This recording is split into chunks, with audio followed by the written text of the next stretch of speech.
Hello, good morning or good afternoon, depending on where you are located. This is Ballotpedia's webinar on energy-related ballot measures in 2018. My name is Ryan Byrne. I'm a staff writer on the State Ballot Measures Project. I cover ballot measures in roughly half the states, including Arizona and Nevada. And also on this call is Josh Altick, who is the project director of the State Ballot Measures Project, and he will talk a little bit about some of the other ballot measures this year in Washington and Colorado. So in 2018, voters in Arizona, Nevada, and Washington will all decide ballot initiatives designed to reduce the use of fossil fuels and increase the use of renewable resources.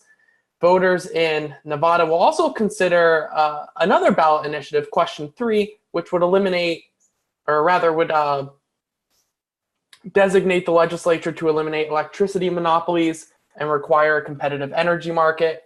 Although question 3 would not directly affect the use of renewable resources in Nevada, supporters and opponents of the initiative are kind of campaigning on the issue.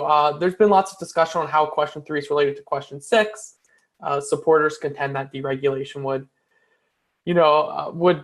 increase the use of renewable resources, and opponents the opposite. Josh will also touch on 2 ballot measures in Colorado, both of which address land use policy around fracking. So we can go on to the next slide.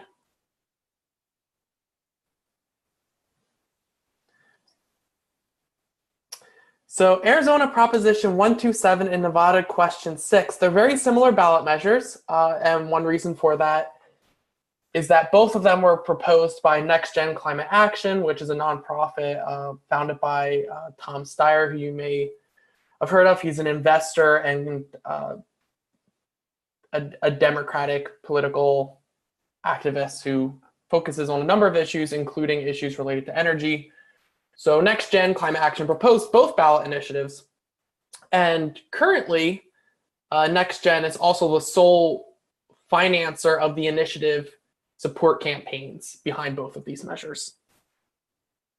NextGen also was planning to finance a similar ballot initiative in Michigan, which would have increased the state's renewable portfolio standard to 30% by 2030, but that initiative was ultimately pulled after NextGen entered into negotiations with some of the utilities, and they came to a compromise.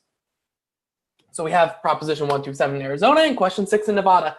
So as you can see on the slides, the signature requirements were different in each state, but NextGen and the campaign that it was financing spent significantly more money per signature to get the initiative qualified for the ballot in Arizona than they did in Nevada. So both of these measures would increase the state's renewable portfolio standards to 50% by 2030. So a renewable portfolio standard, which is often just abbreviated in the news or somewhere else as RPS, it's a mandate that utilities acquire a minimum amount of electricity from renewable energy sources. Roughly, I believe half the states have some form of renewable portfolio standard. A number of other states also kind of have renewable portfolio goals. So they're not mandates, but they're kind of recommendations. So 50% by 2030. Due to the current RPSs in Arizona and Nevada, this means that there would be a much steeper increase in Arizona than in Nevada. So currently the RPS in Arizona is 15% by 2025, whereas the current RPS in Nevada is 25% by 2025. So this would require a faster rate of increase in Arizona than Nevada. Arizona utilities, as of 2018, because of this trajectory, are required to acquire 8% from renewables, whereas in Nevada in 2018, they're currently at 20%.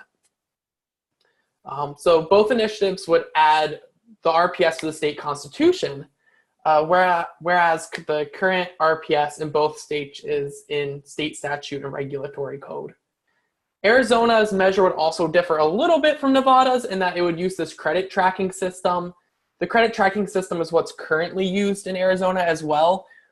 So the initiative would kind of keep that in place, although add it into the Constitution in Arizona. The credit tracking system is where the state gives credits to the utilities for producing renewable energy But utilities can also purchase credits from other utilities in Arizona that kind of have excess production. So if one utility is producing a lot of its energy from oil or natural gas, but another one has lots of energy from some kind of renewable resource, such as solar, the one utility can purchase credits from the other utility.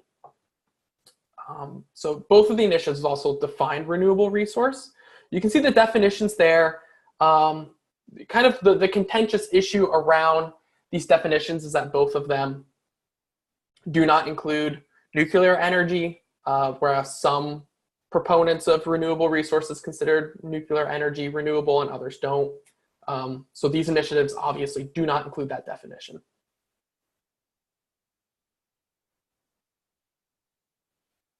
And the conflicts around both these ballot measures, despite them being incredibly similar, are at this point in time very different.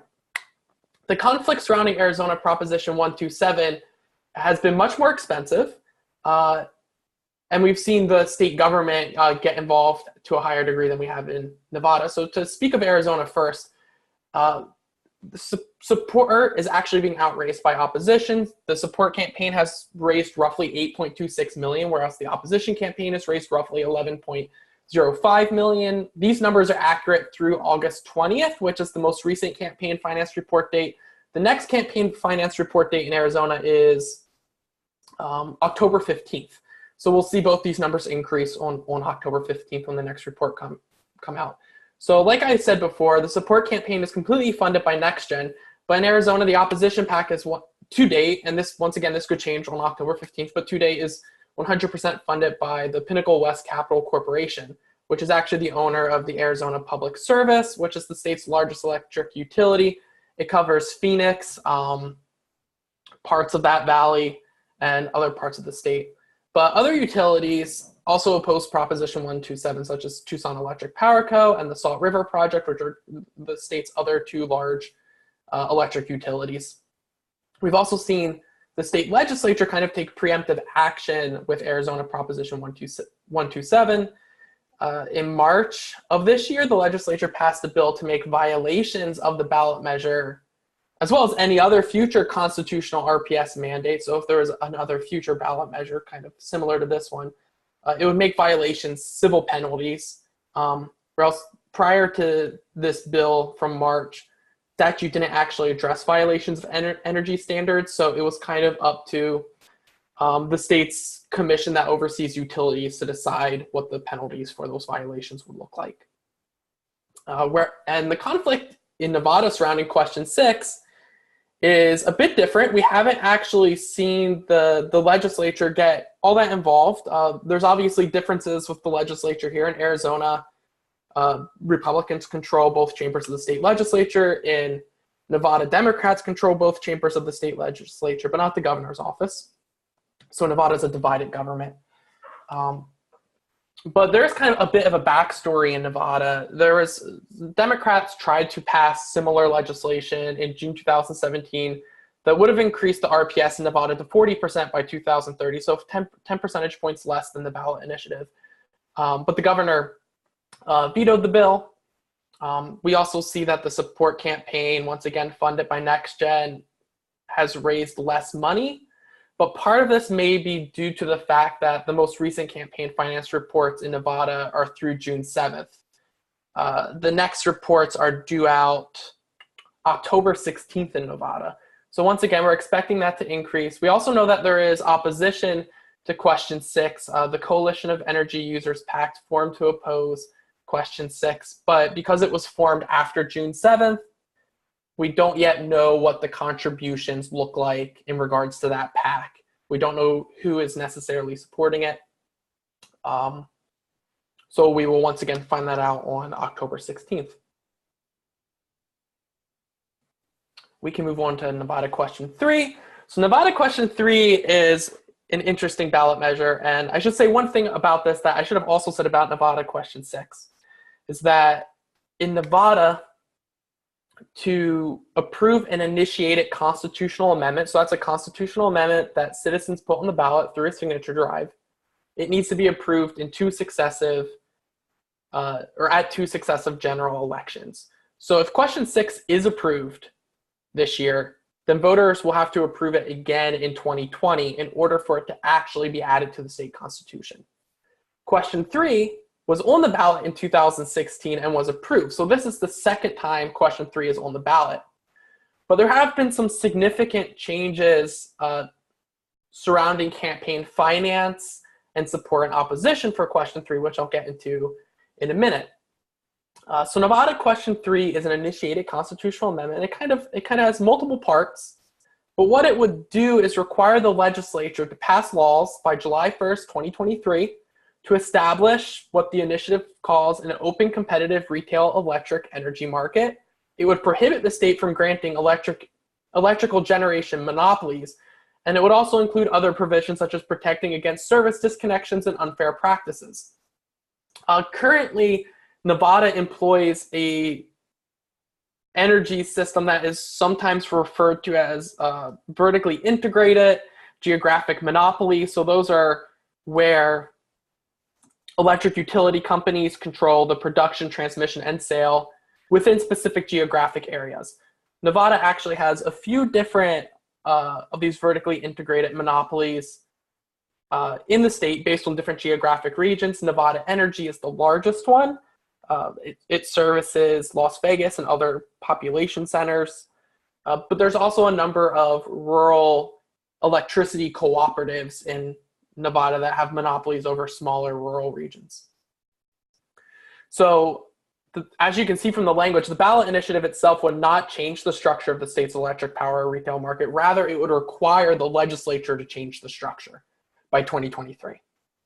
Nevada question 3 would also add a bunch of state constitutional rights to the state constitution. So rights that would say things such as persons, businesses, and political subdivisions have a right to choose the provider of its electric utility service and cannot be forced to purchase electricity from one provider. And once again, currently, Nevada grants monopolies based on geographic regions to singular utility companies or cooperatives. So Nevada question 3 actually passed by a very large margin in 2016. It was approved 72% to 28%. But we only have one pullout so far this year for Nevada question 3, and it actually shows that a plurality of people are opposing question 3. About 46%. This was a Suffolk University poll from over the summer. We only have one poll, so do with it what you wish. But there could be kind of a change going on here in terms of support and opposition changing.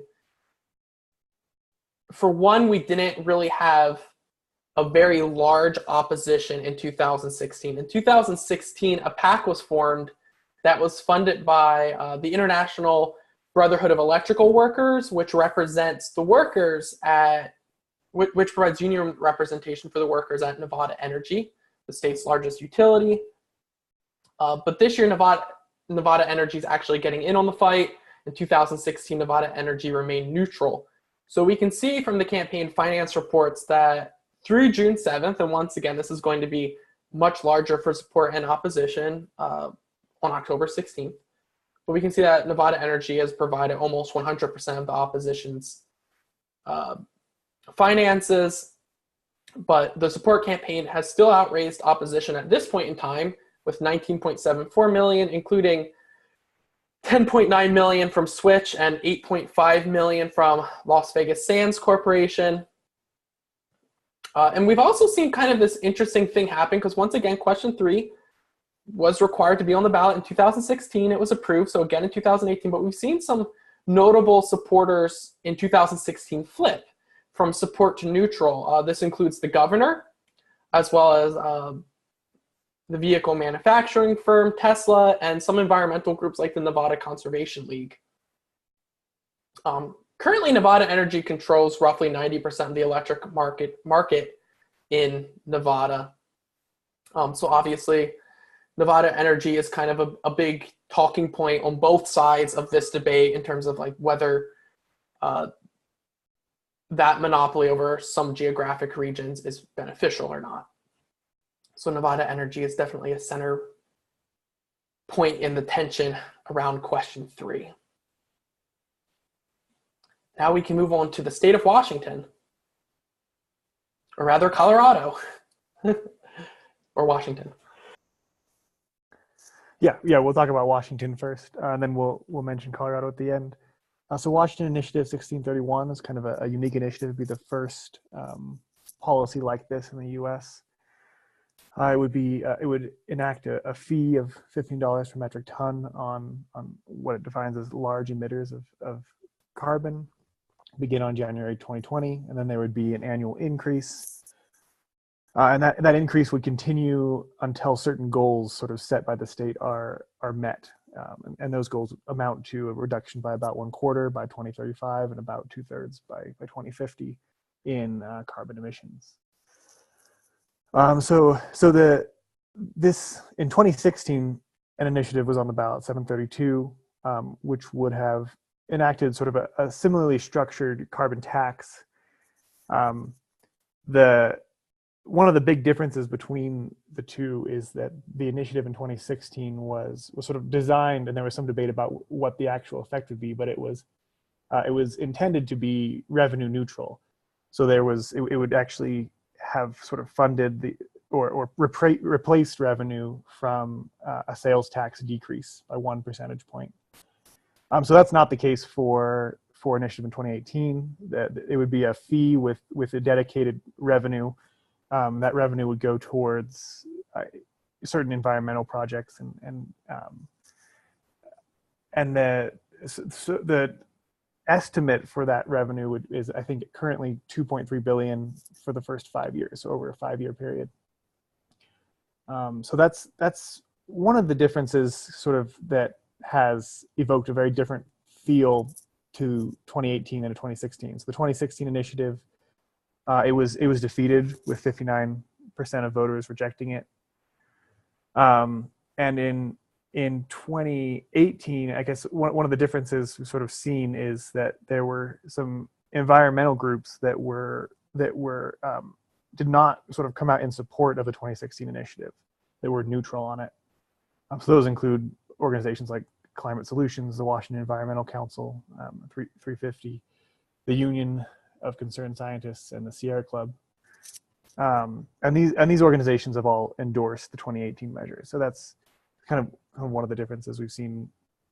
One of the themes you'll have noticed is that this year in 2018, these energy-related measures are responsible for a lot of the campaign spending. So these are all measures that we expect to see, if not in the top 10 most expensive measures, very, very close to the top, especially if you sort of look outside of California, where a lot of money is spent.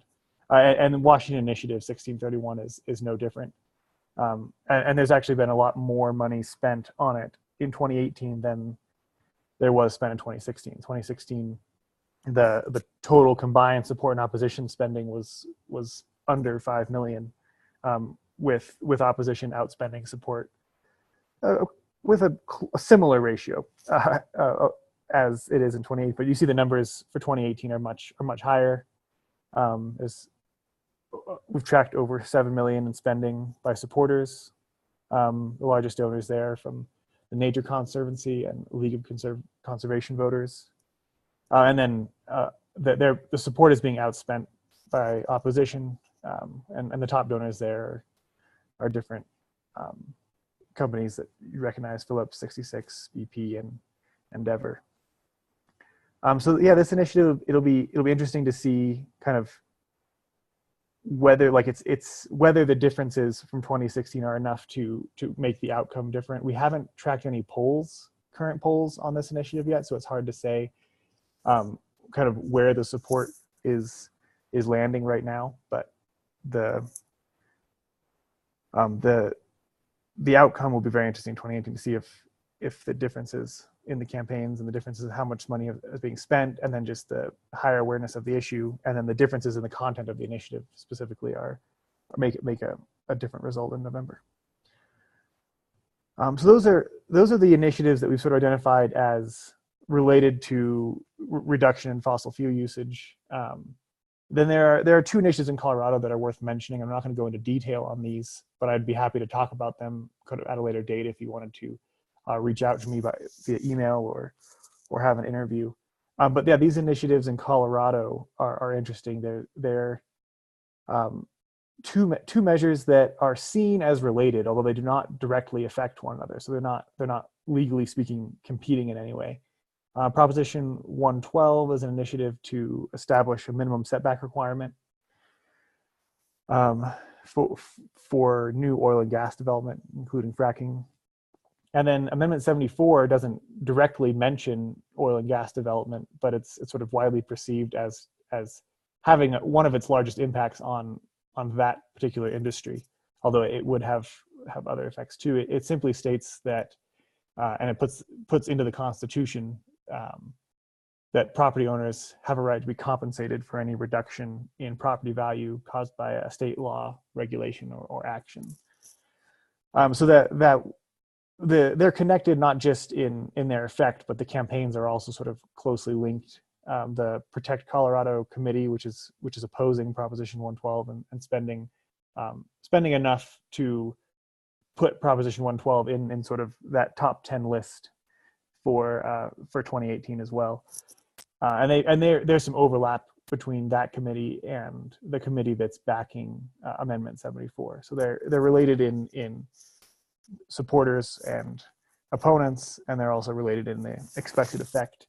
There was even an effort early on, before the September deadline to withdraw initiatives, to sort of ask the proponents of both of these initiatives to withdraw them, kind of as a mutual compromise. So there was the Proposition 112 proponents were approached, at least according to them, and asked to withdraw their initiative, sort of in exchange for withdrawing Amendment 74. So yeah, because these aren't directly related to sort of the theme of this webinar, we're not going to go into detail here, but I did want to mention them and definitely say that if any more details are required on these, to either ask questions, because we have a question and answer period at the end of this, or to set up an interview with Ryan or myself, and we can go over them more. And I also want to mention real quick that, I mean, if you are using Ballotpedia as a source, we do have one other measure sort of for November categorized under this energy category, which is an advisory question in Washington. This question is just, it's required by a past initiative to be on the ballot, and it has no binding effect. It's required whenever the legislature passes a revenue increasing or tax increase legislation, and it has to do with an adjustment and slight increase in the applicability of a oil and gas spill tax. So it has no binding effect. These are on the ballot most even numbered years, and we've noticed that there's often little effect from them, so we're not going to focus on it now. And it's certainly not one of the more notable measures for November. Great, so thank you for attending, and we'll stick around for some questions. Our email addresses are listed right here, so if you have any more questions following the end of the webinar, certainly feel free to email us. But yeah, now I'll stop talking and open it up to questions.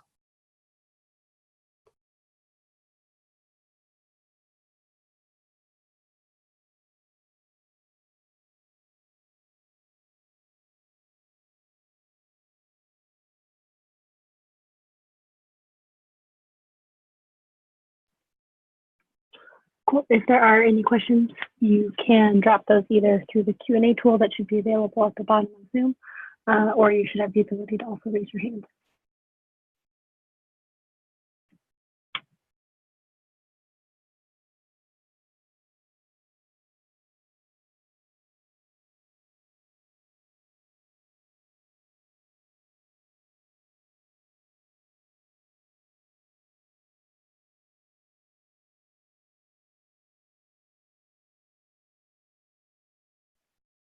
Okay, it seems like there aren't any questions at this time, but thank you everyone for making the effort to join us today.